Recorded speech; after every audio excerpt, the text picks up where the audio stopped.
वेदाहमेतं पुरुषं महान्तं आदित्यवर्णं तमसः परस्तात् तमेव विदित्वाति मृत्युमेति नान्यः पंथा विद्यते अयनाय.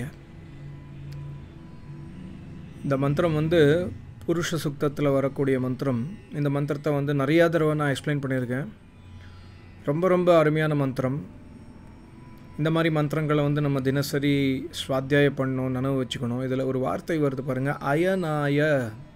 அயன்கிற வார்த்தை வந்து ரொம்ப ரொம்ப அருமையான வார்த்தை. தமிழில் கூட அயனுங்கிற ஒரு படம் வந்தது, சூர்யாவோட படம். நான் நிறையா தடவை பார்த்துருக்கேன் அந்த படம். ரொம்ப அருமையான படம். நீங்கள் பார்க்கலன்னா பாருங்கள், ரொம்ப அருமையான படம். அயன் எப்படிலாம் வந்து ஊரை ஏமாத்துறாங்கங்கிற விஷயத்த வந்து ரொம்ப அருமையாக சொல்லியிருப்பாங்க படத்தில். இந்த ட்ரக்கு கள்ளக்கடத்தல் மாதிரி. ஸோ அயனுங்கிற வார்த்தைக்கு வந்து தமிழில் என்ன அர்த்தம்னு எனக்கு தெரியாது. சான்ஸ்கிரிட்டில் அயனுங்கிற வார்த்தை வந்து ரொம்ப அருமையான அர்த்தம். அயன்னா என்ன அர்த்தம்னா, எந்த இடத்துலேருந்து புறப்பட்டதோ அந்த இடத்துக்கே திருப்பி வர்றதுக்கு பேர் அயன். இப்போ உதாரணத்துக்கு ராமாயணம்னு சொல்கிறோம் பாருங்களா, அதில் அயனுங்கிற வார்த்தை இருக்குது. ராமாயணம், ராமர் வந்து அயோத்தியாவிலேருந்து புறப்பட்டார், திருப்பி அயோத்தியாவுக்கே வந்துடுவார். சீதையோட திருமணமான பிறகு சீதையோட காட்டுக்கு போவார் 14 வருஷத்துக்கு. அது எல்லா ஸ்ட்ரகிள்லாம் முடிஞ்சு, சண்டை போர்லாம் முடிஞ்சு திருப்பியும் அயோத்தியாவுக்கே ரிட்டன். ஸோ ராமாயணம், ராமர் இங்கேருந்து போனார், திருப்பியும் அயோத்தியாவுக்கே வந்துட்டார். இது ராமாயணம். அதே மாதிரி சந்திராயன் சந்திராயன் வந்து நம்ம வச்ச பேர். பட் உத்தராயன், தக்ஷிணாயன். உத்தராயன்னா அந்த சூரியனுடைய மூமெண்ட்டை வச்சு உத்தராயன் தக்ஷிணாயன் சொல்கிற பாருங்கள். ஸோ சூரியன் வந்து உத்தராயன்னா நார்தர்ன் சைடு நகர்றது, தக்ஷிணாயன்னா சதர்ன் சைடு நகர்றது. திருப்பியும் அதே இடத்துக்கு வந்துடும். இப்போ ஒரு வருஷத்தில் நீங்கள் உங்கள் வீட்டில் பால்கனி இருந்ததுன்னா நல்லா நோட் பண்ணியிருப்பீங்க. பால்கனியில் உட்காரும்பொழுது நீங்கள் பார்த்தீங்கன்னா ஒரு வருஷத்தில் அந்த சூரியனோட பொசிஷன் மாறிகிட்டே இருக்கும். தினசரி சூரியனுடைய ஒளி வந்து பால்கனியில் படுற இடம் நீங்கள் பார்த்துனே வந்தீங்கன்னா ஒரு வருஷத்தில் வேறு வேறு டைரெக்ஷனில் மாறிட்டே இருக்கும். திருப்பி ஆனால் டிசம்பர் மாதம் இந்த தேதிக்கு திருப்பி அதே இடத்துலையே ஆரம்பிக்கும். ஸோ அந்த சூரியனுடைய மூமெண்ட்டும் வந்து திருப்பி எங்கேருந்து புறப்பட்டதோ அதே இடத்துக்கு வந்துடும். உத்தராயன், தக்ஷிணாயன். ஸோ அயனுங்கிற வார்த்தை ரொம்ப அருமையான வார்த்தை. இந்த மந்திரத்தில் வார்த்தை வருது வந்து அயனாய. அயனாயனா மோட்சத்திற்காக. அயன்கிற வார்த்தை இந்த மந்திரத்தில் வந்து அபிஷ்டு ஸ்தானாய மோக்ஷாயன்னு எழுதியிருப்பார் மகரிஷி தனந்தர். அபிஷ்டு ஸ்தானாய மோக்ஷாய, அதாவது ஜீவாத்மா. இறைவன் சொல்கிறார் இந்த மந்திரத்தில், ஜீவாத்மா நீ வந்து மோட்சத்திலிருந்து வந்திருக்க. எல்லா ஜீவாத்மாவும் மோட்சம் அடைந்த ஜீவாத்மா தான். நம்மளும் மோட்சத்தில் இருந்திருக்கோம். மோட்ச காலம் முடிந்த பிறகு நம்ம மனித பிறவியாக பிறந்திருக்கோம். ஸோ மோட்ச காலம் முடிந்து நீ மனுஷனாக பிறந்திருக்க. அப்போ அந்த மனித பிறவியில் தப்பு செஞ்சுருக்க, திருப்பியும் மிருகமாக பிறந்திருப்ப, திருப்பியும் நாயாவோ நரியாவோ, இந்த மாதிரி பல கோடி ஜென்மங்கள் எடுத்த பிறகு இப்போ திருப்பி நீ மனுஷனாக பிறந்திருக்க. ஸோ அயனாய, உன்னுடைய ஸ்தானம் என்ன, உன்னுடைய ஒரிஜினல் புறப்பாடு எங்கேன்னு வந்தது, மோட்சத்துலேருந்து நீ வந்த. ஸோ திருப்பி நீ மோட்சத்துக்கு போகணும். அந்த மோட்சத்திற்கு போகிறதுக்கான வழி இந்த மந்திரத்தில் சொல்கிறேன்னு இறைவன் சொல்லியிருப்பார். அதுவும் எப்படி சொல்கிறார் இறைவன்? அகம் வேதா, டைரெக்டாக சொல்லலை. இறைவன் வந்து வேதத்தில் நிறையா ஸ்டைல்ஸ் யூஸ் பண்ணியிருப்பார். இறைவனுடைய ஞானத்தை வந்து நமக்கு சொல்லிக் கொடுக்கறதுக்கு நிறையா டிஃப்ரெண்ட் ஸ்டைல்ஸ் இருக்குது வேதத்தில். சில மந்திரங்களுடைய ஸ்டைல் வந்து இறைவனே டைரெக்டாக பேசுவார். பல மந்திரங்களோட சில மந்திரங்களில் தான் இறைவன் டைரெக்டாக பேசுவார். மேக்ஸிமம் மந்திரங்களில் இறைவன் தேர்ட் பர்சன் மாதிரி பேசுவார், இன்டைரக்டாக. அது மட்டும் இல்லாமல் சில மந்திரங்களில் இறைவன் ரிஷிகள் மூலமாக பேச வைப்பார். இந்த மந்திரம் வந்து ரிஷிகள் மூலமாக பேசக்கூடிய மந்திரம் இது. அகம் வேதா. அகம்ங்கிற வார்த்தையை வந்து ஒரு ரிஷி யூஸ் பண்ணுறாரு. அதாவது ஒரு யோகி சொல்கிறாரு, நான் எப்படி சமாதி அடைஞ்சேனோ, நான் எப்படி மோட்சம் அடைஞ்சேனோ அதே மாதிரி நீ மோட்சம் அடைந்து விடு. நான் மோட்சம் அடைந்ததற்கான காரணம் ஞானம். சூத்திரத்தில் வரும், சாங்கிய தர்சனத்தில் ஞானான் முக்திஹி, ஞானத்தின் மூலமாக நான் முக்தி அடைந்தேன். கபில முனிவரும் சொல்கிறாரு, இந்த மந்திரமும் வேதத்தில் சொல்கிறார் இறைவன், ஞானத்தின் மூலமாக நீ முக்தி அடைய முடியும். ஸோ நான் அகம் வேதா, நான் அந்த இறைவனை உணர்ந்து விட்டேன், அறிந்து விட்டேன், எனக்கு அந்த இறைவன் யாருன்னு தெரிஞ்சிருச்சு. உனக்கு நான் சொல்கிறேன், நீயும் அதை ஃபாலோ பண்ணி அந்த இறைவனை தெரிந்து கொள். ஸோ ரிஷி என்ன சொல்கிறாரு? அகம் வேதா புருஷம். அந்த புருஷன், பரம புருஷன். அந்த புருஷனுக்கு வந்து மகரிஷி ரொம்ப அருமையாக எழுதியிருக்கார் பாருங்கள். புருஷனுடைய அர்த்தம் வந்து ஸ்வரூபேண பூர்ணம். ஸ்வஸ்வரூபேண பூர்ணம். சர்வத்திர பூர்ண பரமாத்மா, பரிபூர்ண பரமாத்மா, எந்த இடத்துல இருந்து ஒரு குறைபாடு இல்லாத பரமாத்மா. ஸ்வஸ்வரூபேண, ஸ்வஸ்வரூபம்னா தன்னுடைய ஸ்வரூபத்தை நன்கு உணர்ந்தவர். நமக்கு நம்மளுடைய ஸ்வரூபம் என்னன்னு தெரியாது, இறைவனுக்கு தன்னுடைய ஸ்வரூபம் தெரியும். ஸ்வஸ்வரூபேண பரிபூர்ண பரமாத்மா, எல்லா ஞானத்திலும் பரிபூர்ணமானவன், அவன்கிட்ட எந்த குறைபாடுகளும் இல்லை. ஸோ அந்த பரிபூர்ண புருஷனை நான் உணர்ந்து விட்டேன் அப்படின்னு ரிஷி சொல்கிறார். வேதாகமேத்தம் புருஷம் மகாந்தம், அந்த இறைவன் எப்படி மகாந்தம், எல்லா குணங்களையும் பரிபூர்ணமாக மகாபுருஷ் உடைய மகாபுருஷன். மகாந்தம் ஆதித்ய வர்ணம், எப்படி ஆதித்யனா சூரியன், எப்படி சூரியன் ஒரு பிரகாசமாக இருக்கோ, நீங்கள் மத்தியானத்தில் சம்மர் டைமில் மத்தியானத்தில் போய் பார்த்தீங்கன்னா தெரியும் சூரியனுடைய ரியல் பிரகாசம் என்னென்னு. ஸோ அந்த சூரியனை விட சூரியனானவன் அந்த பரமேஸ்வரன். மகாந்தம் ஆதித்ய வர்ணம். அதே மாதிரி ஆதித்ய வர்ணம்னா பிரகாசம் உடையவன், அவனுடைய பிரகாசம் உண்மையில் என்ன, ஞானம், ஞான பிரகாசம். அதே மாதிரி தமசக பரஸ்தாத், அந்த இறைவன்கிட்ட அந்தகாரம் இல்லை, அஜ்ஞானம் இல்லை, எந்தவித குறைபாடுகளும் இல்லை, கிளேஷங்கள் இல்லை, அவித்யை இல்லை, அஸ்மிதா கிளேஷம் இல்லை, ராகத்வேஷம் இல்லாதவன். அதே மாதிரி கர்ம வினையில் சிக்காதவன், கிளேஷ கர்ம விபாக்க அபராமிருஷ்ட, இதில் மாட்டாதவன். விபாக்க ஆசய, கர்மாசயனா சஞ்சித கர்மங்கள், பிராரப்த கர்மங்கள், கிரியாமான கர்மங்கள், இந்த கர்மங்கள் இல்லாதவன் அந்த பரமேஸ்வரன். அப்படிப்பட்ட அந்த மகா புருஷ் அந்த பரமேஸ்வரனை, ஆதித்ய வர்ணமான அந்த பரமேஸ்வரனை நான் அகம் வேதா, எனக்கு அந்த இறைவனை நான் உணர்ந்து விட்டேன் ரிஷி சொல்கிறார் இந்த மந்திரத்தில். அதே மாதிரி ரிஷி என்ன சொல்கிறாருன்னா, அந்த இறைவன் தமசக பரஸ்தாத், அந்தகாரம் அக்ஞானத்தை அதுக்கு அப்பாற்பட்டவன். பரஸ்தாத் அந்தகாரத்திற்கு இறைவனுக்கு அஜ்ஞானம்னா என்னன்னு தெரியாது, இறைவனுக்கு அந்தகாரம்னா என்னன்னு தெரியாது. அப்படிப்பட்ட ஒரு ஞானி புருஷன் அந்த பரமேஸ்வரனை நான் உணர்ந்து விட்டேன். தம் ஏவ விதித்வா, அந்த இறைவனை அறிந்த பிறகு மட்டுமே, விதித்வா அந்த இறைவனின் ஞானத்தின் மூலமாக மட்டுமே நீயும் மோட்சத்தை அடைய முடியும். அயனாய, நான் எங்கேருந்து வந்தேனோ அந்த இடத்துக்கு நான் போயிட்டேன். ரிஷி சொல்கிறாரு அயனாய, ரிஷி மோட்சத்துலேருந்து வந்தார். அந்த ரிஷியும் பல கோடி ஜென்மங்களாக தவம் மட்டும் இல்லாமல் தவம் செய்ய ஆரம்பிக்கிறதுக்கு முன்னாடி அந்த ரிஷியும் அந்த ஜீவாத்மாவும் பல பிறவிகளை இருந்திருக்கும். மனிதனா மிருகமா விலங்கா செடியா கொடியா, இந்த மாதிரி அந்த ஜீவாத்மாவும் இருந்திருக்கும். அந்த ஜீவாத்மா ஒரு ஸ்டேஜில் மனுஷனாக பிறந்த பிறகு ஒரு ஸ்டேஜில் உணரும், இனிமேல் நான் டைமை வேஸ்ட் பண்ணக்கூடாது, இனிமேல் நான் இறைவனுடைய உபாசனை செய்யணும். ஸோ உபாசனையை செஞ்சு செஞ்சு செஞ்சு செஞ்சு பல வருஷங்களுக்கு அப்புறம் அந்த ஜீவாத்மா ரிஷியாக மாறிவிட்டது. ஸோ அந்த ரிஷி சொல்கிறார், அந்த ஜீவாத்மா சொல்கிறது, நான் எப்படி அந்த இறைவனை உணர்ந்து திருப்பி அயனாய மோட்சத்திற்கு போயிட்டேனோ அதே மாதிரி நீயும் பண்ணு, நீயும் அந்த இறைவனை உணர்ந்து கொள், நீயும் அஷ்டாங்க யோக தவம் செய்.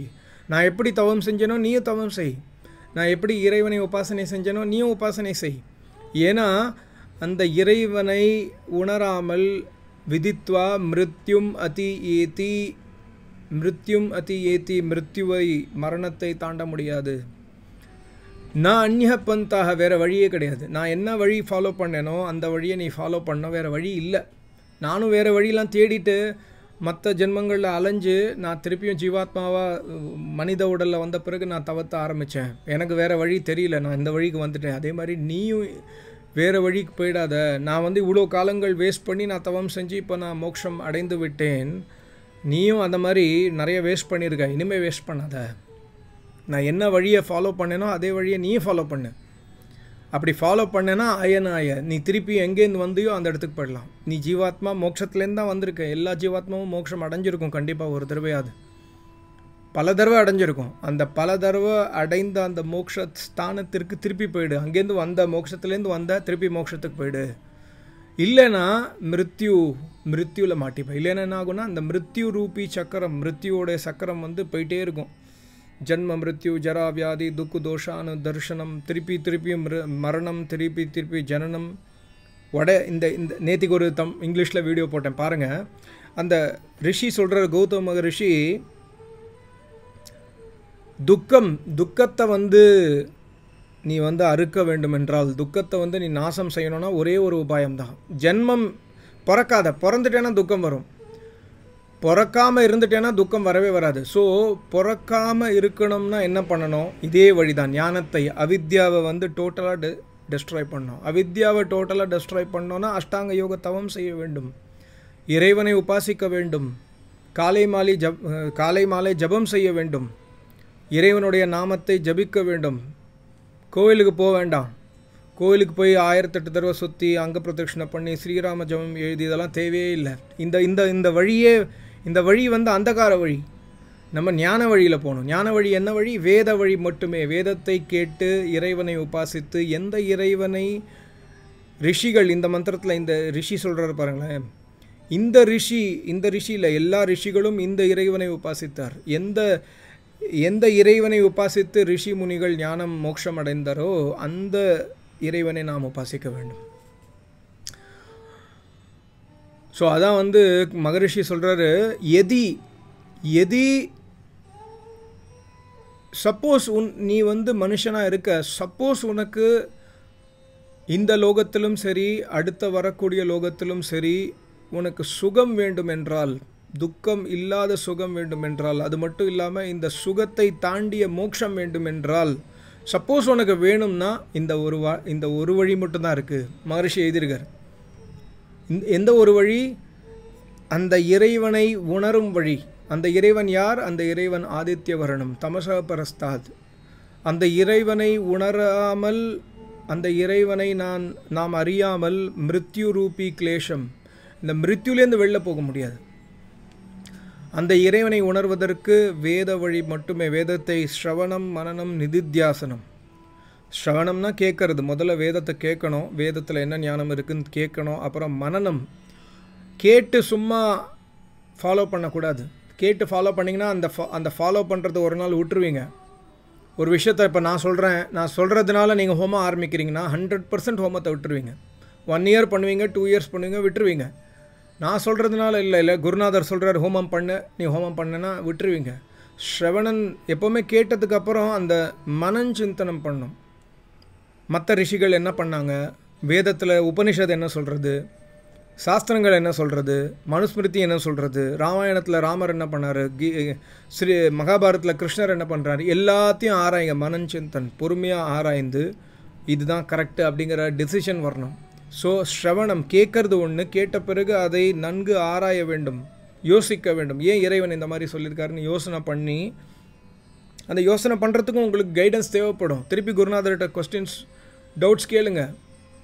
இல்லாட்டி விஷயம் தெரிஞ்சவங்களுக்கு டவுட்ஸ் கேளுங்க. அவங்ககிட்ட கேட்டு அதில் தெளிவு அடைந்த பிறகு ஸ்ரவன், மனஞ்சிந்தன், அப்புறம் நிதித்தியாசனா டெசிஷன். ஓகே, நான் டிசைட் பண்ணிட்டேன், இனிமேலேருந்து சங்கல்பம் எடுத்து விட்டேன். காலையில் 4 மணிக்கு எழுந்துப்பேன், 4லேருந்து 6 மணி வரைக்கும் நான் நாம ஜபம் செய்வேன், 6 மணிலேருந்து 6:30 மணி வரைக்கும் ஹோமம் செய்வேன், 6:30 மணிக்கு அப்புறம் தான் என்னுடைய மற்ற வேலைகள். அதே மாதிரி வந்து சாயங்காலம் 5:30 மணி 6 மணிக்கு ஹோமம் செஞ்சுட்டு அப்புறம் சந்தியா பண்ணிவிட்டு நாம ஜபம் செஞ்சுட்டு அதுக்கப்புறம் தான் நான் டின்னர் சாப்பிட்டு தூங்குவேன். இதுக்கு நடுவில் இருக்கிற சமயத்தில் எப்போல்லாம் டைம் கிடைக்கிறதோ அப்போல்லாம் நான் இறைவனை வந்து ஒரு 5 நிமிஷமாவது தியானம் பண்ணுவேன், அந்த இறைவனை பற்றி யோசிப்பேன். இந்த மாதிரி சங்கல்பம் எடுக்கணும். நம்ம எப்போல்லாம் டைம் கிடைக்கிறதோ இறைவனுடைய நினைப்பு நமக்கு இருக்கணும். நம்ம வாழ்க்கையில் தப்பு செய்யும்போதெல்லாம் இறைவன் நம்மளை பார்க்குறான்னு தெரிஞ்சால் அந்த தப்பு விட்டுருவோம். உடனே விட முடியாது, மெல்ல மெல்ல விட்டுருவோம். பயம் வந்துடும் இறைவன் மேலே. அந்த இறைவன் தமசா பரஸ்தாத், அவங்ககிட்ட எந்த அக்ஞானமும் இல்லை, அவன்கிட்ட எந்த ஒரு தீய பழக்கங்கள் இல்லை, தீய எண்ணங்கள் இல்லை. அப்போ அவன் நம்மளை பார்க்குறான்னா நான் எப்படி கெட்டது செய்ய முடியும்? நான் கெட்டது செஞ்சால் என்னை தண்டிப்பானவன், மன்னிக்க மாட்டேன். மன்னிப்புங்கிறதே இறைவன்கிட்ட கிடையாது. ஸோ இந்த இறைவனுடைய குணங்களை தினசரி கேட்டு அதைப்படி நம்ம வாழ்க்கையை வாழணும். அப்படி வாழ்ந்தால் இறைவன் என்ன சொல்கிறாரு இந்த மந்திரத்தில், அயனாய, திருப்பியும் இந்த மிருத்யு, இந்த ஜனன மரணத்துலேருந்து வெளில தாண்டி போய் அயனாய மோட்சத்தை அடைந்து விடுவாய்.